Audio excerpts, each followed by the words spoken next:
Hallelujah. परमेश्वर के नाम की स्तुति होने पाए। आज इस सभा में जितने लोग जुड़े हुए हैं, जितने लोग इस हॉल में आए हैं, जितने लोग घरों से आज इस सभा में जुड़े हैं, आप सभी को प्रभु यीशु मसीह के नाम में हम अभिनंदन करते हैं, आपका स्वागत करते हैं। हम विश्वास करते हैं कि प्रभु अद्भुत तरीके से आज की सुबह मुझे और आपको आराधना में, आत्मिक अगुवाई में वो हमारी अगुवाई कर रहा था। सभोपदेशक यदि आप देखें तो उसके अंदर समयों के बारे में कहा गया है। किसके बारे में कहा गया है? समयों के बारे में। टाइम्स, सीजन्स, मौसम, अलग अलग रीति से मुझसे कह सकते हैं। और सुलेमान जब सभोपदेशक के अंदर बेसिकली हम उसे समझने का प्रयास करें तो स्वर्ग के या सूर्य के नीचे सारी बातों का वह एक अध्ययन करता है और अध्ययन करने के बाद में वह एक उसका एक कंक्लूजन के रूप में, उसके एक उपसंहार के रूप में कुछ बातों को वो लिखता है। और वो उन बातों को जब सब कुछ देखने के बाद में वह कहता है कि ये सब व्यर्थ है, ये सब व्यर्थ है। जिस प्रकार से हवा को पकड़ने की कोशिश यदि कोई व्यक्ति करे तो वो हवा को पकड़ नहीं पाएगा, ठीक इसी प्रकार से जीवन के अंदर जो कुछ बातें दिखाई देती है या मनुष्य जिन बातों को अपने जीवन का लक्ष्य बनाकर दौड़ रहा है वो सारी बातें व्यर्थ है, ऐसा सुलेमान सभोपदेशक के अंदर कहता है। वहां से कुछ पदों को मैं आज आपके बीच में रखना चाहूंगा। उसके 3 अध्याय के अंदर लिखा है कि हर एक बात का एक अवसर और प्रत्येक काम का जो आकाश के नीचे होता है एक समय है। बोलिए, एक समय है। ऊंची आवाज में, एक समय है, एक समय है। और उसके आगे एक बहुत बड़ा लिस्ट दिया है कि जन्म का समय है, मरण का समय है, बोने का समय है, बोए हुए को उखाड़ने का भी समय है, घात करने का समय है, चंगा करने का समय है, ढा देने का समय है, बनाने का भी समय है। और उस लिस्ट को आप पढ़ते जा सकते हैं। लेकिन 11वें पद में हम देखते हैं उसने सब कुछ ऐसा बनाया कि अपने अपने समय पर वे सुंदर होते हैं।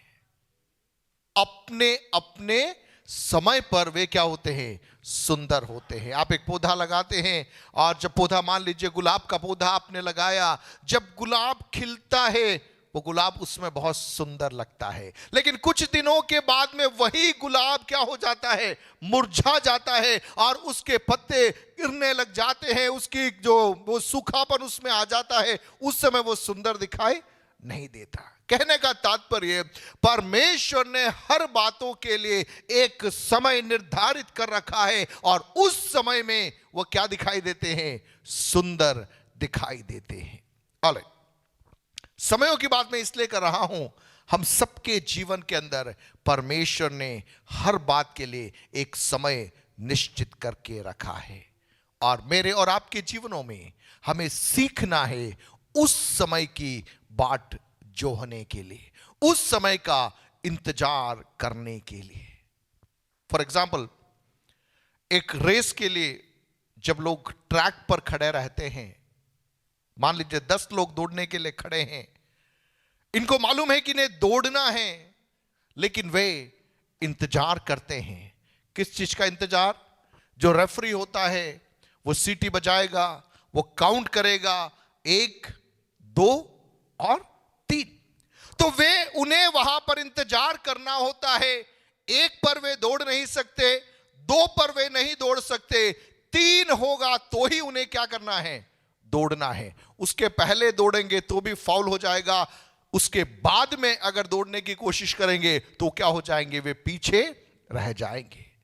मेरा कहने का तात्पर्य, उस समय को पहचानने के लिए हमारे कान खुले हुए होने चाहिए। हालेलुया। कौन से समय को? परमेश्वर ने जो समय मेरे लिए और आपके लिए निर्धारित कर रखा है, उन समयों को पहचानना है तो हमारे आत्मिक कान खुले हुए होने चाहिए। इस मौसम में पवित्र आत्मा मेरे और आपके जीवनों में उन बातों को करना चाहता है। एक पद और उसी में से पढ़ूंगा और उसके बाद में हम आगे बढ़ेंगे। 12वें अध्याय में यदि हम आए तो वहां पर लिखा है कि अपनी जवानी के दिनों में अपने सृजनहार को स्मरण रख, इससे पहले कि विपत्ति के दिन और वे वर्ष आए जिनमें तू कहे कि मेरा मन इनमें नहीं लगता। और उसके आगे के पदों को आप देखेंगे, वहां पर भी इससे पहले करके कनेक्शन आया है। दूसरा अध्याय के दूसरे वचन की शुरुआत में, इससे पहले कि सूर्य और प्रकाश और चंद्रमा और तारागण अंधेरे हो जाए और वर्षा होने के बाद बादल फिर गिर आए, और पूरी लिस्ट वहां पर लिखी गई है। लेकिन मैं कहना चाहूंगा, जैसे मैंने पहले भाग में कहा, परमेश्वर के समय की हमें बाट जोहना है। प्रभु के समय तक बिना थके हमें इंतजार करना है, हमें इंतजार करना है। दूसरी बात मुझे और आपको यह समझना है, जैसे यहां लिखा है कि अपनी जवानी के दिनों में अपने सृजनहार को स्मरण रख, इससे पहले कि विपत्ति के दिन आ जाए। पर कहते हैं अब पछताए क्या होत जब चिड़िया चुग गई खेत। जब अवसर है, जब अवसर है, तब प्रभु चाह रहा है हम किसको स्मरण करें? परमेश्वर को स्मरण करें। इस साल के लिए प्रभु ने जो टैग वर्ड हमें दिया है, वेटिंग इन हिज स्टिलनेस, उसकी निशब्दता में इंतजार करना। किस बात का इंतजार करना? प्रभु का समय जो मेरे जीवन में प्रभु ने निर्धारित कर रखा है, उस समय का मैं इंतजार कर रहा हूं। लेकिन वह इंतजार एक निष्क्रियता का इंतजार नहीं है, एक पैसिवनेस का इंतजार नहीं है। हमारे कान खुले होने चाहिए, हमारी आंखें खुली हुई होनी चाहिए कि जिस क्षण मेरा प्रभु मुझसे कहेगा, उस क्षण मैं कदम बढ़ाने के लिए मैं तैयार हो जाऊंगा। हालेलुया। लेकिन उसके लिए जरूरी है, जैसे यहां लिखा है कि अपनी जवानी के दिनों में किसको स्मरण रखना है? अपने सृजनहार को स्मरण रखना है। अक्सर हम इसे यूथ मीटिंग के लिए, जवानों की सभा के लिए कीवर्ड्स के रूप में इस्तेमाल में लेते हैं। लेकिन इन दिनों में प्रभु ने मुझे सिखाया कि जो प्रभु की बाट जो होता है वह हर व्यक्ति जवान है। हालेलुया। जो प्रभु की बाट जो होता है वह हर व्यक्ति जवान होता है। प्रियो, मेरे प्रभु के उस कैलकुलेशन के अंदर हमारी उम्र मायने नहीं रखती है, क्योंकि पवित्र आत्मा जब कार्य करता है वहां पर उम्र से कोई फर्क नहीं पड़ता। इसीलिए इन वचनों को भी उसके साथ में जोड़कर मैं कहना चाहूंगा, पवित्र आत्मा इन दिनों में कह रहा है, मेरे और आपके हमारी सोच के आधार पर हम कहेंगे हमारी उम्र काफी बीत गई, लेकिन और हम कह सकते हैं कि समय निकल गया। लेकिन प्रियो, पवित्र आत्मा कह रहा है, चाहे दुनिया की दृष्टि से समय निकल गया होगा, लेकिन यदि प्रभु के समय की बाट आप जो रहे हैं, इन वचनों के आधार पर अपने उन समयों में सृष्टिकर्ता को आप स्मरण कर रहे हैं, आपके जीवन में एक आनंद की घड़ी आने वाली है। हालेलुया। आपके जीवन में एक विशालता की घड़ी आने वाली है। हर व्यक्ति के लिए प्रभु की कार्य करने का तरीका अलग होता है। हर व्यक्ति के लिए प्रभु के द्वारा निर्धारित समय अलग होता है। इन दिनों में मुझे और आपको वह समझना है। लेकिन जब अवसर है, हमें प्रभु को स्मरण करना है। प्रभु को स्मरण कर रहा है। यहां जैसे लिखा, इसके पहले कि समय निकल जाए, आज जब समय है, हमें प्रभु की महिमा, प्रभु की आराधना करना है। जैसा हम जानते हैं, पिछले वर्ष लॉकडाउन हुआ, उसके पहले हम खुल के आराधना में आ सकते थे। कभी किसी ने नहीं सोचा था कि ऐसी परिस्थिति आ जाएगी कि हमें अपने घरों में कैद होना पड़ेगा। लेकिन लगभग साल भर हम सबको अलग अलग जगहों में अपने आप को सीमित करना पड़ा। हालेलुया। हमें नहीं मालूम और कौन सी विपत्ति आएगी, हमें नहीं मालूम कल कौन से क्लेश की परिस्थिति मेरे और आपके सामने आ जाएगी। आज जो आजादी मेरे और आपके सम्मुख है, आज जो अवसर मेरे और आपके सम्मुख है, इन अवसरों में प्रभु की ओर अपने कानों को लगाए, प्रभु की ओर अपनी आंखों को केंद्रित करे, ताकि प्रभु की बातों को हम सुन सके, प्रभु से कुछ नई बातों को हम पा सके। परमेश्वर की वचन की ओर हम आएंगे। आज इस प्रभुवार का दिन प्रभु की आशीष को प्राप्त करने के लिए प्रभु ने हमें सहायता किया। पिछले पूरा हफ्ता प्रभु ने हमें हर एक को संभाला, पंगों तले सुरक्षित रखा। उस परमेश्वर के धन्यवाद करता हुए प्रभु की हम आराधना करें। आज आइए हर एक को मैं स्वागत करता हूँ। आज इधर आए हुए हैं जो घरों में बैठकर ज़ूम के माध्यम से इसमें शामिल हुआ है, इन तमाम लोगों के लिए मैं प्रभु की धन्यवाद करता हूँ। कई प्रकार का रुकावट जीवन में शैतान डालना चाहता है, लेकिन विजय देने वाला प्रभु है। प्रभु ने कहा संसार में क्लेश होता है, लेकिन हिम्मत बांधो, मैं संसार के ऊपर विजय पाया है। संसार के ऊपर विजय पाया हुआ यीशु मसीह हमारे साथ है। प्रभु ने वायदा किया, जगत के अंत तक मैं तेरे साथ रहूँगा। हमारे साथ रहने वाला प्रभु ने कहा, मेरे नाम से 2 या 3 जगह इकट्ठा होता है, उनके बीच में आऊँगा। जब हम इकट्ठा होता है हमारे बीच में, जब अकेले होते हैं हमारे साथ, हर घड़ी हमारे साथ रहने की वायदा परमेश्वर ने किया है। उस वायदा के अनुसार हमारे साथ रहकर हमें संभालने वाला प्रभु की हम धन्यवाद करते हैं। कई बार शैतान नुकसान पहुंचाने के लिए कोशिश करता है, लेकिन प्रभु हमारे साथ है। हमारा प्राण की रक्षा प्रभु करता है। जब अय्यूब का जीवन में शैतान ने बहुत कोशिश उसको नुकसान पहुंचाने के लिए, कदम करने के लिए कोशिश किया, लेकिन प्रभु ने कहा मैं तेरे हाथ में देता हूं, लेकिन उसकी प्राण को हानि नहीं पहुंचाना। प्रभु ने कहा प्राण को हानि नहीं पहुंचाना। आदम की अय्यूब के जीवन के अंदर कई परेशानी हुआ। आपके पास बाइबल है तो घर में जाके पढ़ के देखना, अय्यूब के पुस्तक 1 अध्याय से पढ़ करके देखना। 1 अध्याय में परमेश्वर के सामने शैतान आकर के बोला, अय्यूब तेरा भक्ति बेकार करता है, क्योंकि तू उनकी रक्षा करता है, उनका बाड़ बांधा हुआ है, इसलिए तुम्हारे भक्ति में रहता है। तू उनका छोड़ कर देख के तब मालूम पड़ेगा, वो तुमको इनकार करेगा। परमेश्वर ठीक है, सही बात है, मैं तुम्हारे हाथ उनको देता हूँ, लेकिन उसको नहीं छूना। शैतान जाकर के अय्यूब की सारे संपत्ति को, उनका 10 बेटों को और बेटियों को खत्म कर दिया। एक ही दिन में उनका सारे संपत्ति खत्म। 10 लाश घर पर आया। हम में से किसी के सामने ऐसे घटना हुआ तो हम क्या करेगा? सारी दुनिया क्या बोलेगा? अरे इतना साल भक्ति किया, देखो सब एक साथ चला गया है। 10 संतान, 10 लाश घर पर आया, सारे संपत्ति सब चला गया, कुछ भी नहीं है। Praise the Lord. अय्यूब ने क्या बोला? परमेश्वर ने दिया, परमेश्वर ने लिया, परमेश्वर की धन्यवाद हो। अपनी जुबान से परमेश्वर के खिलाफ एक शब्द भी नहीं बोला, क्योंकि अय्यूब को मालूम था परमेश्वर के जानकारी के बिना कुछ भी नहीं हो सकता है।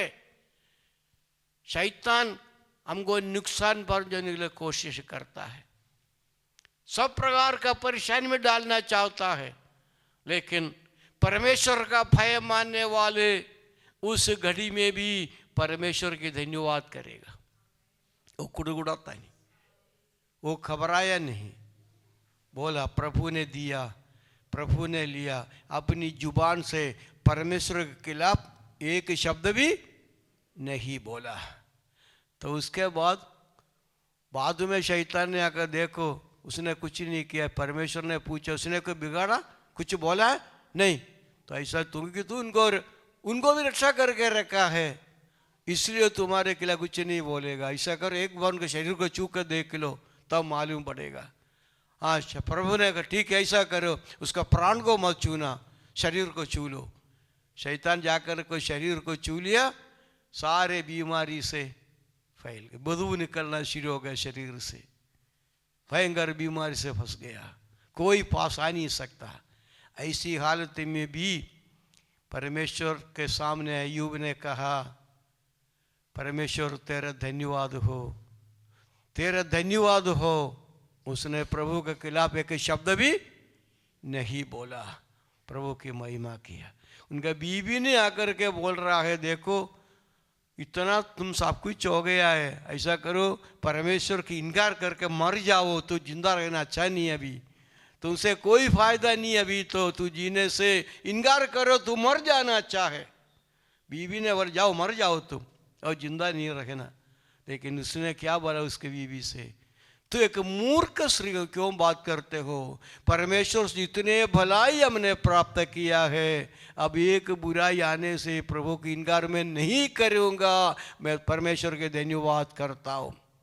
अय्यूब का जीवन, अय्यूब का जीवन, अय्यूब के सामने यदि मैं और आप होता क्या हो जाता जरा। मैं कई बार सोचता हूँ उस वादन को देख करके, अय्यूब के सामने मैं होता तो यदि कोई मेरे ऊपर कोई दृष्टि उड़ा कर देखे, मैं परमेश्वर के खिलाफ बात करना शुरू हो जाएगा।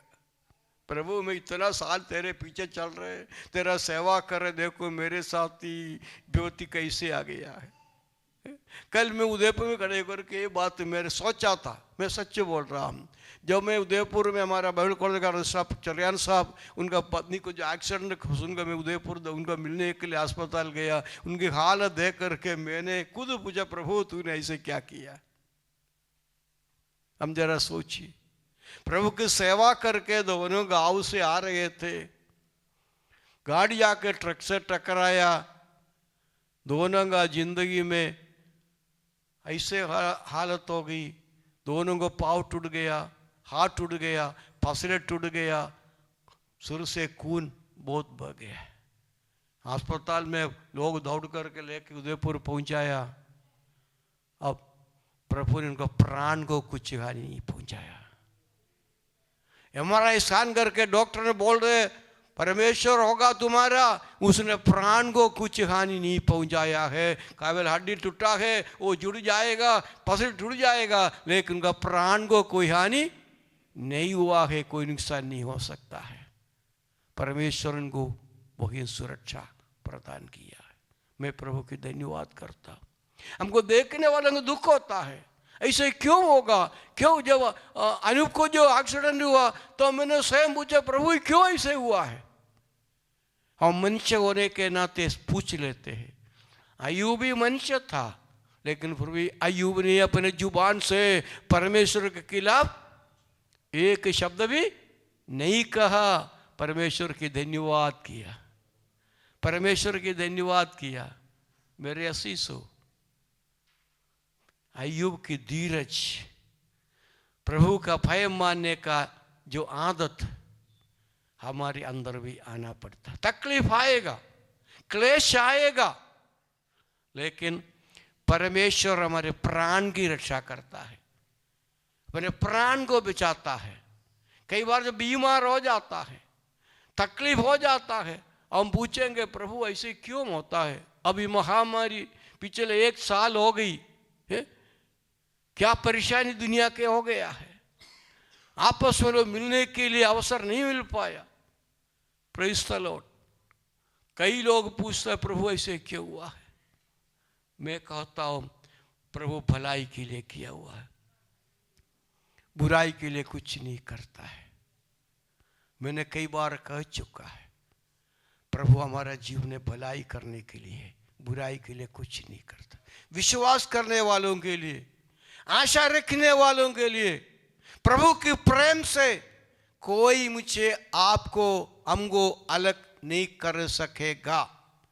समाज में रहते हुए कई प्रकार का परेशानियों का सामना करना पड़ता है। Praise the Lord. अब इसी प्रकार का समस्या हमारे केरल में भी आज से 100 साल पहले होता था। आज आप लोगों को पता नहीं है, मुझे याद है कुछ बातों को। जब हमारा वहाँ पेंटेकोस्ट का आंदोलन चालू हुआ, कई लोगों को घर से निकाल दिया, क्योंकि गया के एक डुबती बपतिस्मा लिया है, ये डुबकी लिया है, ये अलग हो चुका है, हमारा समाज से अलग हो चुका है। कई लोगों को ऐसे घर से निकाल दिया, बाल काटने के लिए बार्बर भी काम नहीं करते थे, उनको रोक लगाते थे। घर में काम करने के लिए किसी को भी मौका नहीं दिया करते थे, कोई इनसे बात नहीं करते थे। घर से निकाल दिया था। लेकिन आज केरल के अंदर इस पेंटकोस्त मंडली को जितने इज्जत मिला है उतने किसी को नहीं मिला है। परमेश्वर ने अवसर दिया है, इज्जत करवाने के अवसर प्रभु ने। एक समय इज्जत नहीं था, अपने घर में कोई मौत हुआ उनको गाड़ने के लिए कोई समाज तैयार नहीं था। खुद गड्ढा खोद करके गाड़ा हुआ अवसर केरल में उग चुका है पहले जमाने में। आज से 75-90 साल 100 साल के बीच में घटना हुआ था। लेकिन आज प्रभु ने सबको इज्जत दिया हुआ है। प्रभु का तकलीफ उठाना पड़ता है, कई बार क्लेश उठाना पड़ता है, लेकिन उसके बीच में परमेश्वर उनके साथ रहता है। यदि परमेश्वर हमारे साथ है, हमारा दुश्मन कौन हो सकता है? कोई नहीं हो सकता। Praise the Lord. मैं हमेशा कहता हूँ, डूंगरपुर के अंदर मुझे धमकी दिया था, इस तालाब में मार के डालूंगा करके। मैं आज भी जिंदा रहता हूँ। यदि प्रभु हमारे साथ है, हमें कोई नुकसान कोई पहुंचा नहीं सकता। हमारे एक एक सिर का बाल प्रभु गिन करके रखा हुआ है। प्रभु की इच्छा कोई बाल भी नहीं करता है। हम प्रभु का जन है, हिम्मत रखो, डरने का जरूरत नहीं है। जैसे हिंदी में कहा, डर गया तो मर गया है। डरने का कुछ भी हो, डरने का जरूरत नहीं है। प्रभु हमारे साथ है। अभी डर के बारे में कल मैंने एक उसमें पढ़ा था, मोबाइल के अंदर एक मैसेज आए थे। अमेरिका में एक आदमी ने गलती काम किया, उसको मौत का सज़ा सुना दिया है। मौत का सज़ा सुना दिया तो 2 साइंटिस्ट ने सोचा इसका मौत के बारे में कैसे मरता है, इसे हमको देखना है। उन्होंने बोल दिया, ऐसा करो, इसकी सज़ा सांप के द्वारा हम देंगे, सांप कटवा के उसको मार देंगे। तो उस आदमी के सामने एक बड़ा सांप को लेके गया, जहरीला सांप को दिखाया और बोला, तुमको सांप काट करके तुमको मारना चाहता है। उसके आंख बांध लिया। आंख बांधने के बाद इन दोनों ने एक सूजी निकाल करके, जैसे सांप काटता है वैसे उसकी हथेली के हाथ के ऊपर सूजी चुबा दिया है। 1 से 2 सूज चुबा दिया है। चुभते ही आदमी मर गया।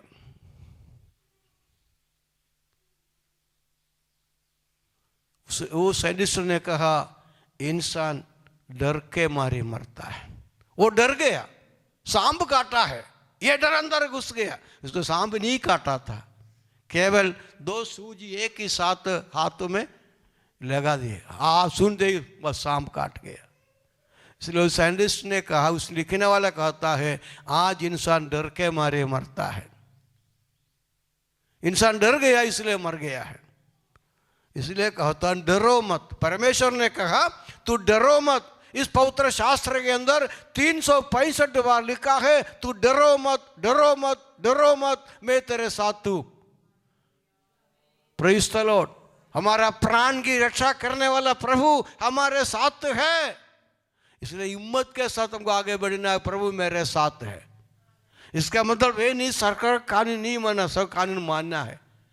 सरकार का कानून मान करके हमको आगे बढ़ना है। मोटरसाइकिल वालों को हेलमेट क्यों कहता है सरकार? हेलमेट लगाना जरूरी है। एक एक काम सरकार जो कहते हैं वो हमारे लिए करता है। प्रभु के वचन और सरकार का आदेश। एक मसीही होने के नाते, एक विश्वासी होने के नाते हम परमेश्वर का भय मानने वाला है तो सरकार का भी आदेश मान करके चलना चाहिए। गाड़ी में सीट बेल्ट क्यों बांधने के लिए कहता है? सरकार का फायदा के लिए नहीं, हमारी रक्षा के लिए कहता है सब कुछ। लेकिन आजकल के लोगों को क्या, अरे क्या करना है सीट बेल्ट बांध करके, यहाँ तक जाना है, कोई ज़रूरत है नहीं। मैं कहता हूँ पालन करना बहुत ज़रूरी है। मैं इसका अनुभवी हूँ, मुझे मालूम है। जब मैं कुछ साल पहले अमेरिका गए थे, अमेरिका में जब हमको इधर से ज़्यादा दूर नहीं था, हमारे उदयपुर जोसेफ सर मुझे गाड़ी में लेकर छोड़ने के लिए जा रहा था।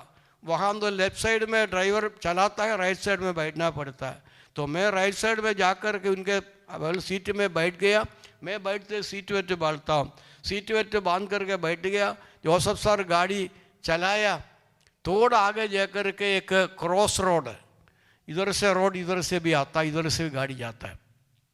वहाँ तो कोई लाइट ही नहीं था, गाड़ी देख करके चलाना था, छोटा सा घर था, इसलिए जोसेफ सर ने देखा कोई गाड़ी नहीं आ रही, सीधा गाड़ी आगे लिया। इधर से एक कार पता नहीं कहाँ से आ गया, एक कार आके जगह में बैठा था उससे 3 इंच आगे आकर के टकराया, मेरे बिल्कुल पाँव के पास गाड़ी टकराया। टक्कर तो हमारा गाड़ी इधर मोड़ लिया, उसका गाड़ी उधर मोड़ लिया, जा कर के एक पेड़ में उसको टकरा करके उसका चलाने वाला बेहोश होकर के गिर गया। जोसेफ मुझे कुछ भी पता ही नहीं पड़ा, गाड़ियाँ मोड़ा, मैं 2-3 मिनट के लिए मुझे कोई खबर नहीं पड़ा क्या और मुझे समझ ही नहीं पड़ा। लेकिन 5 मिनट के अंदर पुलिस वाला गाड़ी आ गया, एम्बुलेंस आ गया। आते ही पुलिस वाला आकर देखा मैं तो बैठा है, मेरे सीट बेल्ट मैंने अपने आप खोल दिया, मैं नीचे उतरा। उसने बोला आपको हुआ नहीं? मैं कुछ नहीं लगा है। अरे गाड़ी की हालत देख करके हमने सोचा तुम मर गया होगा। मैंने कुछ भी एक चोट तक मुझे नहीं लगा है, मेरे ड्राइवर साहब का फासले टूट गया, लेकिन मेरा कहीं भी कुछ नहीं लगा। तो पुलिस वाले ने बोला परमेश्वर को धन्यवाद हो, तूने सीट बेल्ट बांधा हुआ था इसलिए तू बच गया है, इधर सीट बेल्ट नहीं बांधा होता मैं जिंदा नहीं आते थी उधर से। जो कानून सरकार बोलते हैं हमारी सुरक्षा के लिए बोलता है, आजकल के जवानों को सब बोलना बेकार है। Praise the Lord. कहीं भी जाओ, मोटरसाइकिल चलाने वाला हो, मुझे सुनने वाला हो, बिना हेलमेट कहीं नहीं जाना चाहिए। और गाड़ी में बैठे सीट बेल्ट बांध करके आगे बैठो, आपका सुरक्षा के लिए। आप सोचे अरे परमेश्वर की उपस्थिति में क्या बोलने का जरूरत है। मैंने बोला प्रभु का भय मानने वाला सरकार के आदेश भी मानना पड़ेगा, वो जरूरी। ठीक है, मैं अभी थोड़ा आगे बढ़ूंगा, अब ये नहीं बंद करता हूँ, लेकिन मैं कहना चाहता हूँ परमेश्वर का भय मान करके चलना। आइए हम पढ़ेंगे लूका की इंजील 21 अध्याय, उसमें से कुछ आयत में पढ़कर मैं थोड़ा वक्त लेकर बैठ जाऊंगा।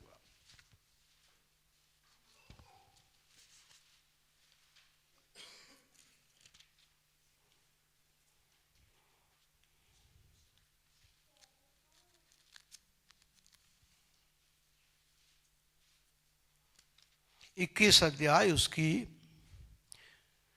34 से लेकर के 36 तक अपन पढ़ेंगे।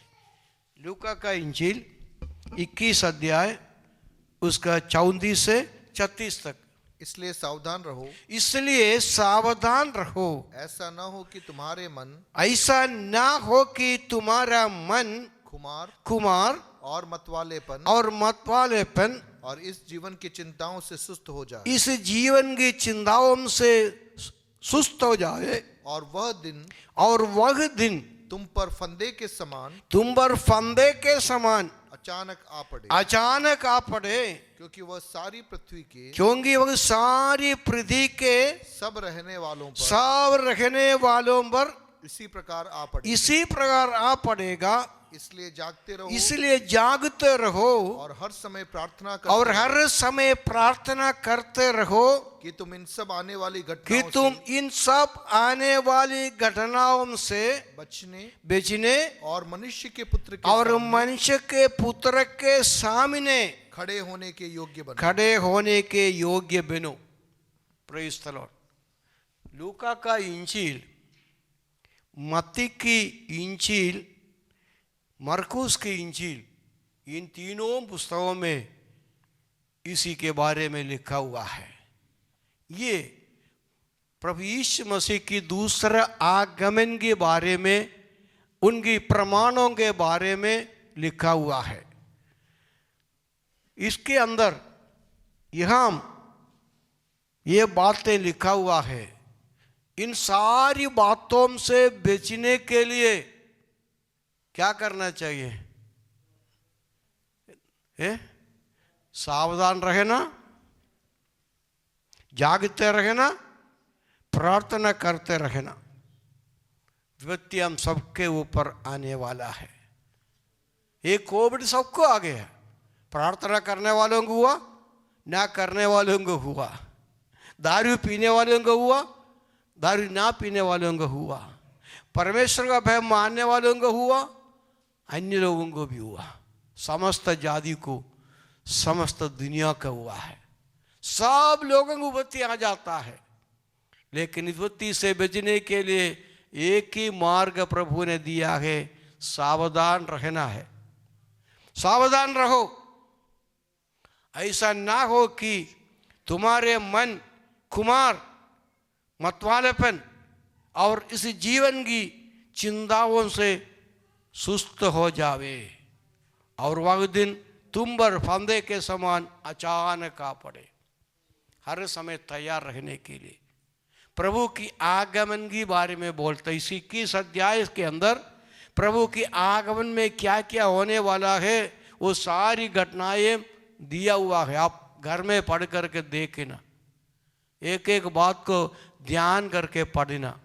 प्रभु की आगमन की सारे दृष्टांत दिया हुआ है। महामारियां आएगा, भूकंप आएगा। अभी 2 दिन पहले भूकंप आए थे इंडिया के अंदर, कोई दुर्घटना नहीं हुआ, भूकंप आता है। सब प्रकार की बत्तियां, युद्ध के बारे में हम सुनते हैं, रोज युद्ध बारे सुन, युद्ध नहीं हो रहा है। ये सब शुरुआत है, अकाल शुरुआत हो चुका है, ये सब कुछ होगा। लेकिन यहाँ लिखा हुआ है, आप पढ़ कर देखना, बोलकर मैं छोड़ देता हूँ, घर के आके पढ़ के देखना। मैं कई बार इस विषय पर कर चुका हूँ, प्रचार कर चुका हूँ। लूका का इंजील का 21 अध्याय, मत्ती का इंजील उसका 24 अध्याय, मरकोस उसका 13 अध्याय, ये तीनों पुस्तक पढ़ के देखने से मालूम पड़ेंगे प्रभु ने जो कुछ कहा है इन दिनों में हमारे सामने ये सब पूरा हो रहा है, एक एक घटना पूरा हो रहा है। ये सबको देख करके कहता है सावधान रहो, ऐसा न हो कि तुम्हारे मन कुमार, कुमार का मतलब क्या है? क्या हिंदी में कुमार का मतलब है? मलयालम में लिखा है अधिक खाना खाने की इच्छा। कितना खाना खाओ, अधिक बार खाना खाने की इच्छा होता है, फिर भी भूख लगता है। खाना खाओ, भूख ज्यादा लग जाता है, खाना खाने की इच्छा बढ़ते जाता है। मलयालम में उसका ये लिखा हुआ है उसके अंदर। यहाँ कुमार लिखे, कुमार का अर्थ क्या बोलते हैं? मुझे इतना अर्थ मालूम नहीं। कुमार क्या है? कुमार का अर्थ डिक्शनरी देखना पड़ेगा, आपको छोड़ दो। कुमार और मतवालेपन, आजकल इतने मतवालेपन बढ़ते जा रहे है ना। दारू पी करके बीवी को मारता, बच्चों को मार डालता है, पता ही नहीं पड़ता क्या हो रहे करके। मतवालेपन बढ़ते जा रहा है। एक एक बयान करना नहीं चाहता, मैं धीरे आगे बढ़ जाता। इतने दारू का बढ़ गया है, डूंगरपुर इतना दारू का दुकान है, कौन पीता है? Praise the Lord. खाना नहीं खाएगा तो भी दारू पिएगा। Praise the Lord. आज कल अखबार में मैंने पढ़ा था, एक बाप ने अपने यहाँ ये कुशलगढ़ के अंदर एक बाप ने दारू के नशे में 4 बच्चों को मार करके खुद आत्महत्या कर दिया। बीवी मजदूरी के लिए कहीं खेत में गए थे या कहीं उसे कहाँ चले गए थे, दारू पी करके नशे में 4 बच्चों गले दबा करके हत्या कर दिया और खुद फांसी पर लग गया है। ये इंसान का जिंदगी है। दारूपन, मतवालेपन मत बनो। मुझे सुनने वालों, अब दूसरों को भी समझा दो, दारू मत पियो, परिवार को, देश को बिगाड़ देता है। मतवालेपन मत बनो, ये बंद कर दो एक काम को, उसके लिए प्रार्थना करो। हमारे डूंगरपुर से दारू का दुकान बंद हो जाओ, इसे प्रार्थना करो।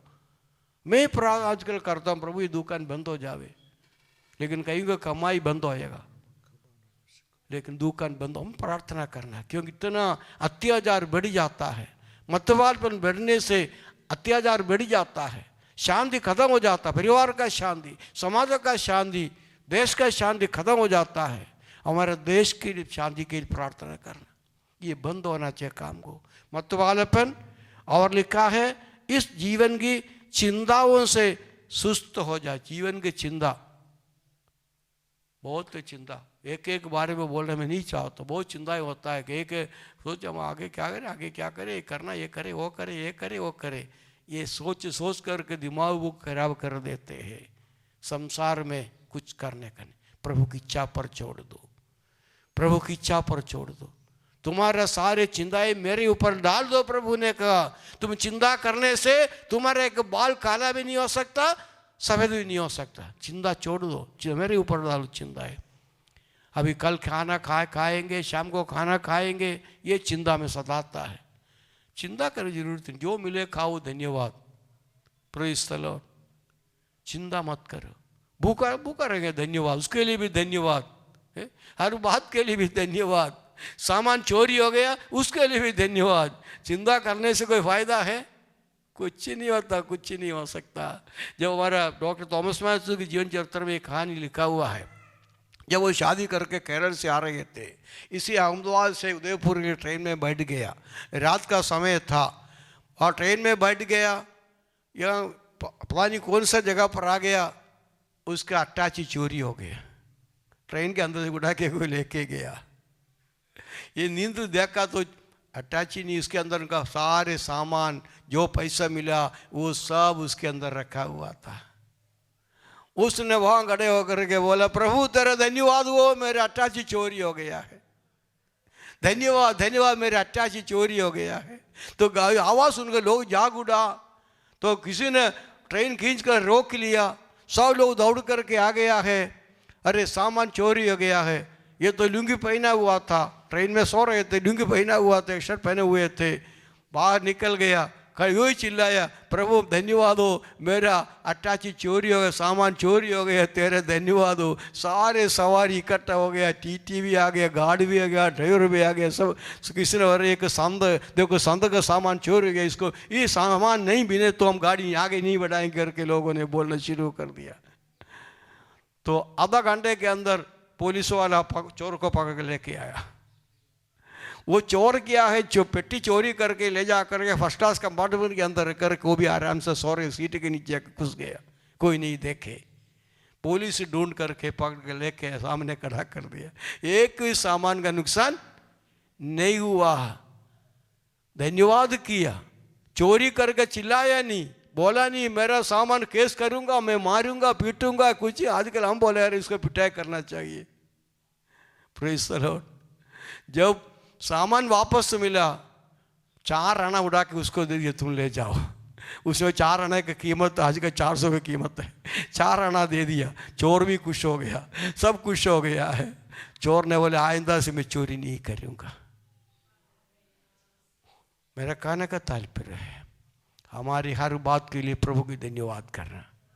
कोई हमें गाली बके, कोई बुरा भला कहे, कोई हमसे झगड़ा करने के लिए आवे, हमको इसको जवाब देने का जरूरत नहीं है, उसके लिए धन्यवाद करो, धन्यवाद करो। लेकिन बोलना आसान है, सामने आएगा तो मालूम पड़े क्या करने का है। Praise the Lord. प्रभु की मैं धन्यवाद करता, कभी भी नुकसान नहीं होगा विश्वास करने वालों के लिए। ये अंतिम दिनों में मतवालापन होगा, चिंताएं से लोग डूब जाएगा, लेकिन अचानक का दिन हमारे ऊपर आ पड़ेगा। ये सुन, इसलिए अंतिम दिनों में अपन को ध्यान रखना है।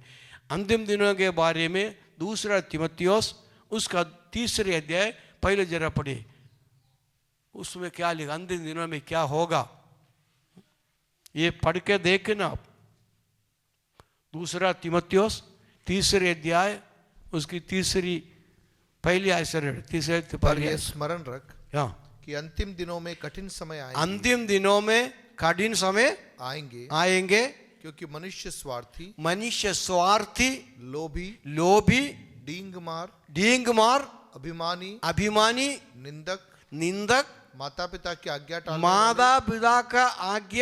टालने वाले, या ना मानने वाले, कृतज्ञ, अपवित्र, दया रहित, क्षमा रहित, दोष लगाने वाले, असंयमी, हम संयम नहीं, संयम नहीं है, कठोर, भले के बेरी, भले की वैरी, विश्वासघाती, ढींग, घमंडी घमंडी और परमेश्वर के नहीं, परमेश्वर के नहीं, वरन सुख विलास ही के चाहने वाले सुख विलास को चाहने वाले। वहां रुक लो, इतना आगे ज्यादा नहीं जाऊंगा। अंतिम दिनों की जो बातों को लेकर एक एक बात लेकर को पढ़ना चाहिए। मैं बयान नहीं कर, एक एक बात को लेकर के। पहले क्या लिखा है अंतिम दिन में? पहली आयत, कठिन समय आएंगे। कठिन समय आएगा। अभी समय कठिन है या अच्छा समय है? किससे पूछो बोले सर कठिन समय, कोई भी शांति नहीं है कहीं भी। एवं सरकार का शांति नहीं, कर्षक जो का बड़ा आंदोलन कर रहे, सब आंदोलन कर रहे, किसी को कोई शांति नहीं है। कठिन समय का लक्षण है, प्रभु की आगमन का लक्षण है। ये कठिन समय में ये सब कुछ होगा। मनुष्य कैसे होगा? कठिन समय आएगा स्वार्थी, स्वार्थी। इस जमाने के समान स्वार्थता इससे पहले कभी नहीं हुआ है। हर एक जन, माँ बाप स्वार्थी, बच्चे स्वार्थी, पड़ोसी स्वार्थी, हर जन स्वार्थी बन जाता। अपने का मेरा, मुझे मेरा मतलब, वो जाके मुझे फर्क नहीं पड़ता। अब हमको रास्ते में एक्सीडेंट हुआ तो कोई देख पास भी नहीं है, दूर से फोटो खींचेगा, सब बचाने के लिए कोई नहीं आएगा। मनुष्य स्वार्थी हो चुका है। पहले अपने जान डुबा करके बचाने के लिए वो दौड़ते थे, लेकिन आज कोई नहीं आएगा, सबका फोटो लेगा, वीडियो लेगा उसका। मनुष्य स्वार्थी हो जाता है, अपने स्वार्थ था।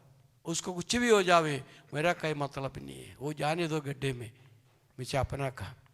मनुष्य स्वार्थी, फिर लोभी, लोभी।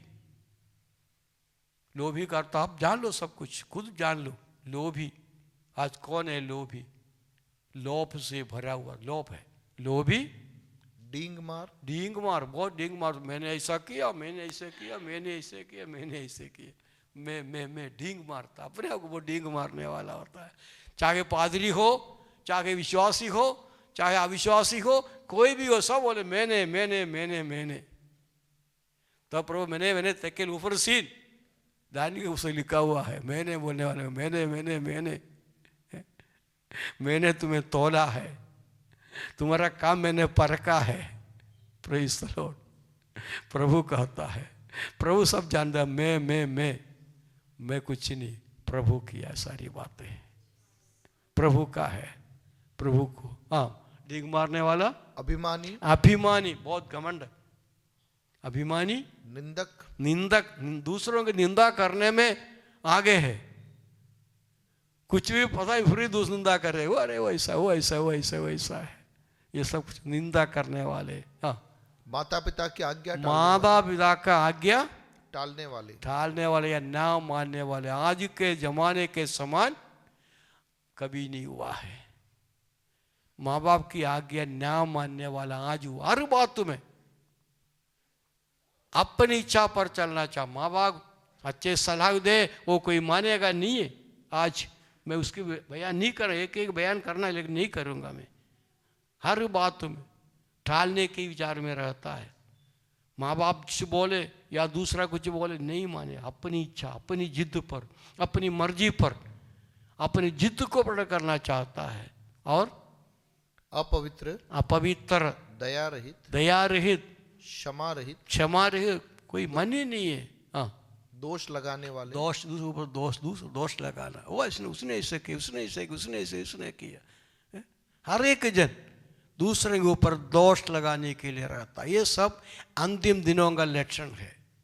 अंतिम दिन आ चुका है, प्रभु के आगमन का समय आ चुका है। उससे पहले ये सब कुछ संभव होगा, होना है। इसलिए मेरे असीसो सावधान रहना। और पढ़िए वापस लूका का इंजील के, जो वापस आता लूका इंजील उसका 36 में जरा पढ़िए। इसलिए जागते रहो, इसलिए ये अंतिम घटना में आ चुका है, अंतिम आ चुका है। ये सारी बातों को देखकर क्या करना है? जागते रहो। सोने वालों जाग उठो, तुम्हें जगाने वाला कोई आ रहा है। जाग उठो, जागते रहो, नींद कम करो, जागते रहो। हाँ, और हर समय प्रार्थना करते रहो। हर समय क्या करना है? प्रार्थना करते हम रहो। उसके लिए समय नहीं है, प्रार्थना करने के लिए समय हमारे पास, बाकी सारी बातों के लिए समय होता है। 24 घंटे के अंदर प्रार्थना करने के लिए कितना समय आता है? हम कितना प्रार्थना करते हैं? कितने घंटा प्रार्थना करते हैं? 24 घंटे का दशांश कितना होता है? दशांश हम देने वाला है, लेकिन समय का दशांश कितना होता है? 24 घंटे का 2.5 घंटा होता है।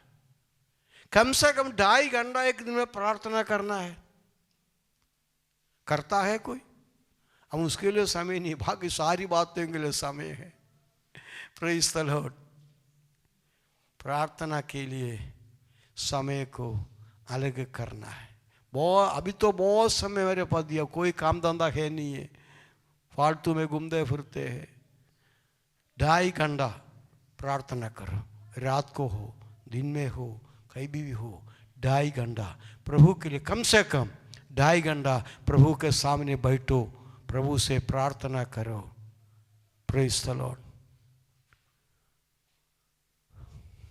प्रार्थना, हाँ, कि तुम इन सब आने वाली घटनाओं से बचने, हाँ, सब आने वाला घटनाओं से बचने और मनुष्य के पुत्र के सामने, मनुष्य के पुत्र के सामने खड़े होने के योग्य बनो। खड़े होने के लिए योग्य बनना है तो सावधान रहना।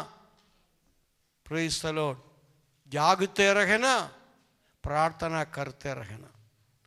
प्रार्थना बिना प्रभु को प्रसन्न करना नहीं सकता है। हम हर बात के लिए प्रार्थना करना है। कम से कम 2.5 घंटा एक दिन का प्रभु के सामने बैठने के लिए आप समय को अलग करो, प्रार्थना करो, प्रभु से मांगो, प्रभु से बातचीत करो। प्रभु के आगमन निकट है, तैयार रहो। आने वाला आएगा और देर नहीं करेगा। वो कौन सा घड़ी आएगा कोई बोल नहीं सकता। आने वाला प्रभु को भी मालूम नहीं है वो कौन सा घड़ी आने वाला है। पिता परमेश्वर अपने मन में रखा हुआ बात है, वो प्रभु उसमें प्रकट करेगा। इसलिए हमको तैयार समय, कौन सा घड़ी आएगा हमको पता नहीं। हमारे नौकरी के समय पर हो, या सोते समय पर हो, या अन्य काम करते समय पर हो, या किसी की बुराई के समय पर हो, या किसी लड़ते समय पर हो, हमको पता नहीं। इसलिए हर समय सावधान रहना, तैयार रहना।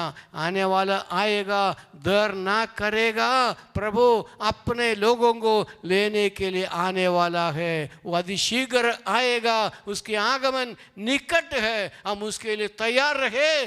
प्रभु की वचन के अनुसार एक पौत्रदाई के साथ, एक सच्चा विश्वास के साथ, एक सच्चा निर्णय के साथ, प्रभु में विश्वास योग्यता से उसको चलते हुए आगे उनकी तैयारी में रहे। प्रभु अतिशीघ्र आएगा। हमारा कोई भी बात वहाँ नहीं चल जाएगा, कोई बात नहीं चल पाएगा।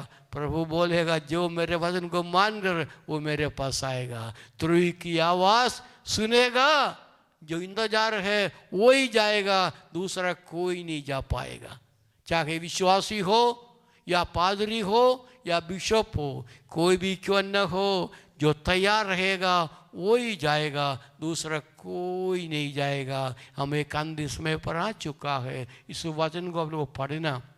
मैंने कहा था, मैं बार बार कई बार इसका प्रचार कर चुका है, पता नहीं बार बार मैं क्यों बोलता हूँ। हमको तैयार रहना है, तैयार रहना है, तैयार रहना है। हमारा जीवन पौत्राई के साथ प्रभु का सौंपते हुए उसकी इंतजार करते रहे। प्रभु आने वाला है, प्रभु आने वाला है। तैयार रहो, जो तैयार है वो ही जाएगा, दूसरा कोई नहीं जाएगा। हर घड़ी तैयार रहो। प्रभु हम सबको सहायता करे। अब इस वचन के लिए मैं प्रभु के धन्यवाद करता हूँ। मैं प्रार्थना करके मीटिंग समाप्त करूँगा। प्रभु सबको आशीष दे। आज आए आम बातों के लिए हम प्रभु के थोड़े समय हम प्रभु के धन्यवाद करें। Hallelujah, hallelujah, hallelujah, hallelujah, hallelujah. Praise the Lord. धन्यवाद, धन्यवाद, धन्यवाद, धन्यवाद। प्रवेश वचन को मानकर जिन्हें सहायता करने पाए। हालेलुया।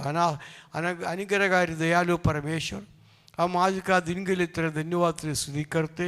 प्रभु आज ही तेरे सन में बैठकर तेरी आराधना करने के लिए सहायता किया। प्रभु आई हर एक लोगों के धन्यवाद करते। प्रभु जो राहुल और करण के लिए धन्यवाद, उनके परिवारों के लिए धन्यवाद।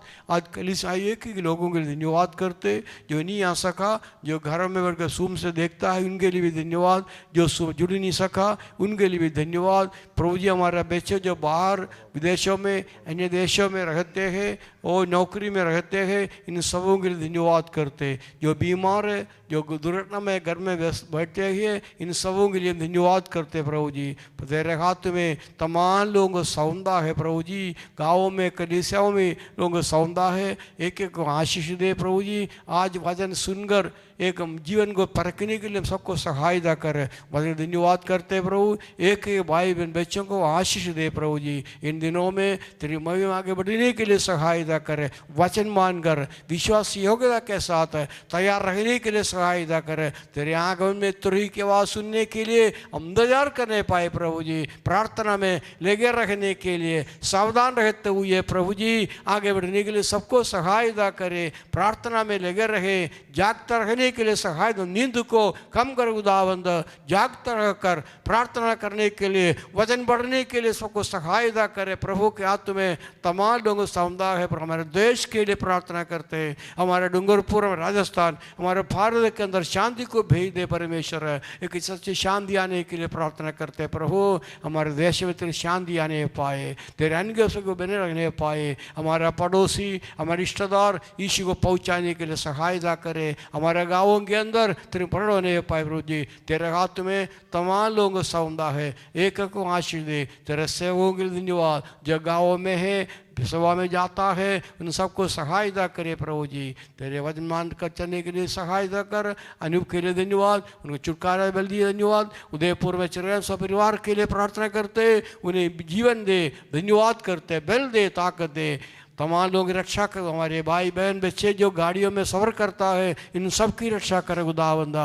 तो उनके साथ रहने पाए, शत्रु न छूने पाए। तेरे खून में, तेरे दूधों के द्वारा सबकी रक्षा कर प्रभु। तेरे हाथ में सबको सामो। जब लोग गाड़ियों में जाते हैं तो मदद कर, सहायता करे। गाड़ी चलाने वालों को मदद कर स्वर्गीय पिता। तेरे मन में आगे बढ़ने के लिए सब तेरे प्रतिज्ञाओं के लिए धन्यवाद। तो साथ रहने वाला धन्यवाद। प्रार्थना सुन लिया धन्यवाद। पूरे हफ्ता जीने के लिए सहायता कर प्रभु जी। आने वाले दिनों में इकट्ठा होने के लिए सहायता करे प्रभु जी। ओ प्रभु, व्यर्थ में समय गंवाने वाला नहीं, तेरे बैठने के लिए सबको सहायता करे प्रभु। प्रार्थना सुन लिया धन्यवाद। यीशु के नाम से मांगता हूं, सुन और कबूल करे। आप पिता परमेश्वर का प्रेम, आत्मा का संग भागीदार तमाम लोग यीशु के आगमन तक हमेशा होती रहे। आमीन, आमीन, आमीन। बोला प्रभु यीशु मसीह की, यीशु मसीह की, शीघ्र आने वाला यीशु मसीह की। प्रभु सबको